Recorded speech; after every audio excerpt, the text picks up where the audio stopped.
Hello, my name is Andrew Collins and I'm a Telly Addict. This week, The Crown, Dave Gorman's Modern Life is Goodish, Him, The Moonstone and Peter York's Hipster Handbook. I saw something bad on my television this morning. It filled me with dread, anger and sadness, for that is the power of television. It was so bad I had to watch the first episode of Season 7 of The Walking Dead to lighten the mood. But life goes on. And this, for a sleuth, is a quick reaction.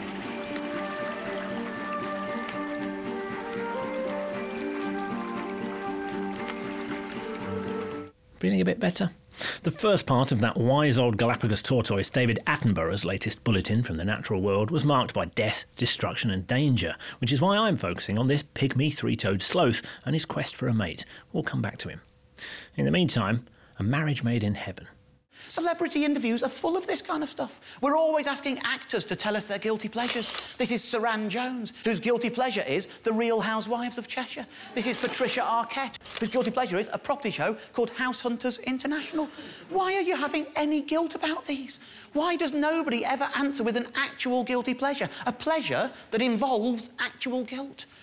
I want Saran Jones to go shoplifting. A man called Dave on a channel called Dave. Interestingly, the producer of Telly Addict is also called Dave, and since David Cameron simpered off, the name has been reclaimed by decent people called Dave. Dave Gorman is now into his fourth series of labour-intensive PowerPoint presentations, and he shows no sign of running out of things to point out, such as this from Homes Under the Hammer. Look at that, there's a barbecue in the kitchen. Watch the after here, we see the flash into the after. Barbecue has gone. That's their renovation, they've moved the barbecue. And they do this on every room in the house. It's amazing, right? Here's the bathroom, we move into the bathroom. That's the before in the bathroom. Let's have a look at the after in the bathroom. It's got a barbecue in it! They've moved the barbecue from the kitchen to the bathroom.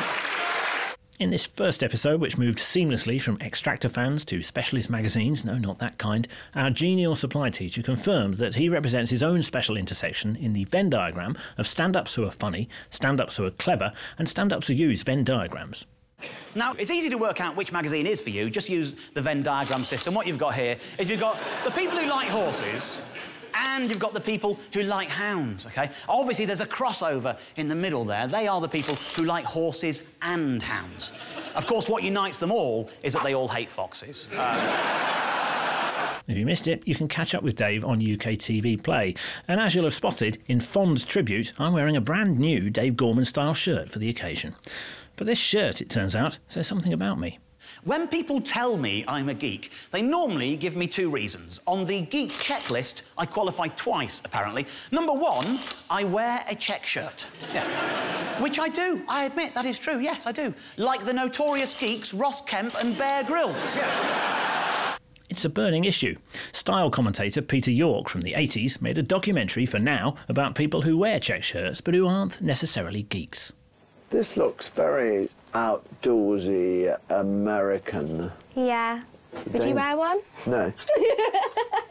If there's a Venn diagram of this outdoorsy new urban archetype and Peter York, there will be no intersection, which made his slightly superior investigative tone all the more fun.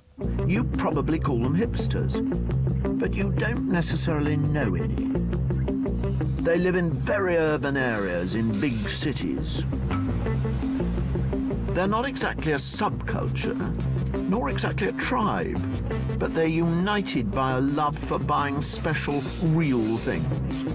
I live in London, and when I worked temporarily in Shoreditch in East London, I was proud to be the only clean-shaven man in the postcode at that time. Because for the hipster, a beard is the aerial that picks up signals from the cosmos. Are there any other current beard look names? So, say like the lumberjack is more of a rounder shape. Like last year and the year before, the square beard was quite popular. People quite like a Viking beard or a wizard beard.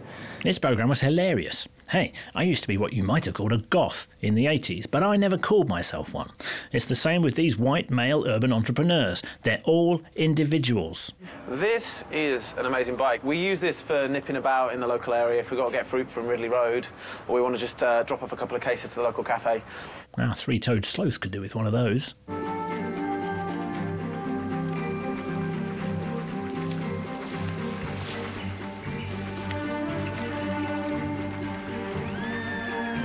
Let's drag ourselves back into the modern world, shall we? It's not as easy as it looks. That's exactly what the king said. I remember. Do you suppose I could borrow it for a couple of days? Just to practice. Borrow it, ma'am.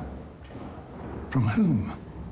Oh, all right, the modern world as it was in the 1950s. A world of kings and queens and servants and carriages and palaces. The kind of world we can all be forgiven for wanting to go back to in the present circumstances.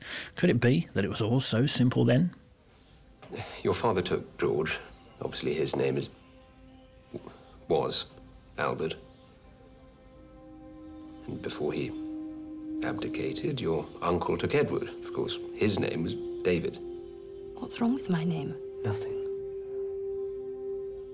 The Crown is the ambitious BBC drama about the reign of the current Queen, planned for 6 series, that the BBC couldn't afford to commit to. So it's on Netflix, and that means all 10 episodes of the first series are available now, and not over the traditional 10 successive Sunday nights with the whole family gathered around a small glowing box. Of course, you'll miss your career. But doing this for her, doing this for me, would be no greater act of patriotism. Written by Peter Morgan, who wrote all the other things about the Queen, directed by Stephen Daldry, and cast from the top drawer. Jared Harris is exquisite as the outgoing king. The Crown is so forensically calibrated to appeal to an international audience, it spells everything out. But you can't fail to be awed by the sheer scale and the poise of the thing. Who told you? My Prime Minister. He said you intended to refuse. No, I merely asked the question whether it was right in this day and age that the Queen's consort, her husband, should kneel to her rather than stand beside her. You won't be kneeling to me. That's not how it will look. That's not how it will feel. It will feel like a eunuch. An amoeba is kneeling before his wife. You'll be kneeling before God and the Crown, as we all do. I don't see you kneeling before anyone. Claire Foy and Matt Smith are slightly saddled with karaoke parts, as we know Queenie and Philip from Spitting Image, but they do decent work, with the sterling likes of Ben Miles, Jeremy Northam, Pip Torrens and Eileen Atkins in support. You have no choice but to bend the knee. There's a new ruler now, and it's Netflix. I have seen 3 great monarchies brought down through their personal indulgences. The Crown must win, must always win. And come awards season, it surely will. Still, the BBC haven't lost all the crown jewels.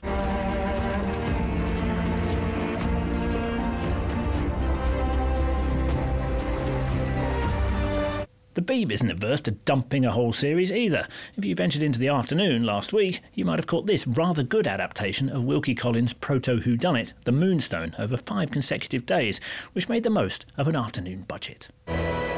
In the last year of the 18th century, Colonel John Herncastle plundered from India a priceless and most sacred yellow diamond. No, the whole thing wasn't done with puppets. They had proper actors and real locations in Yorkshire, and the whole production did the too often overlooked BBC daytime great credit. I'm no clairvoyant, Mr. Blake. I can see nothing. But your future will be short, my dear, if you hold on to this gem. What do you mean?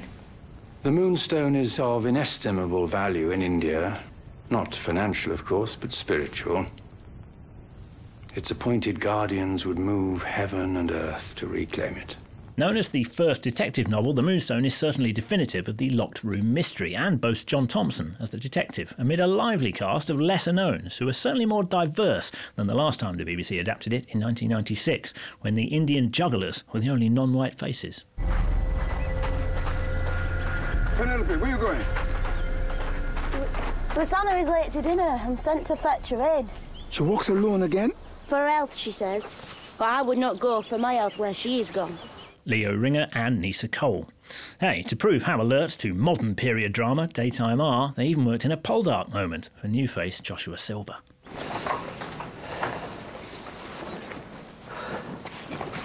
Cousin Franklin.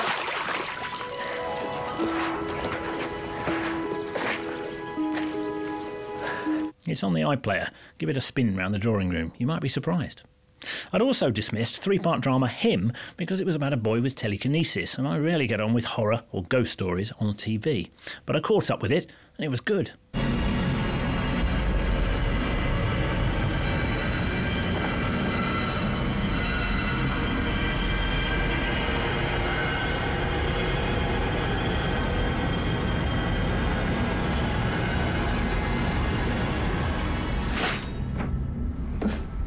Written by Paul and Milne, who usually writes for adults rather than young adults, it too had unknowns as the two young leads, Beyond Whitehead, who we just saw helping with the DIY, and Simona Brown as his stepsister. Director and former sitcom man Andy Emini did some interesting work too, even if he was a bit too fond of overhead angles.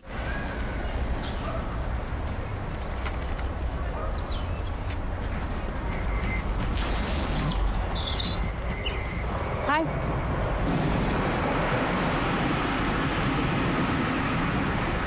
So, is this how it's going to be with us? Big freeze. It may be something of a dramatic commonplace to link supernatural happenings with children of divorced parents, but I liked its empowerment of new actors, and I liked its visuals.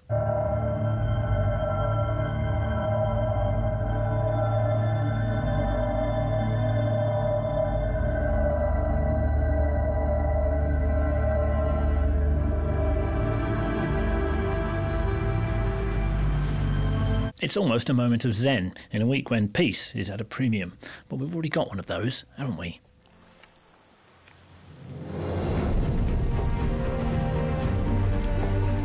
He does his best to put on a turn of speed.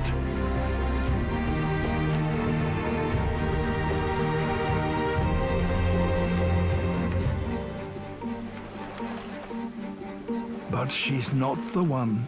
She already has a baby, and she won't mate again until it leaves her in about 6 months' time. Thanks for watching. The item on the coffee table was my Homer Simpson alarm clock, which I think represents everything that's good about America. Please check out the excellent Dave Gorman's Modern Life is Goodish on UK TV Play. And before you go, why not subscribe for more Telly Addict and more videos from UK TV, or watch last week's Telly Addict again. It's from a different time.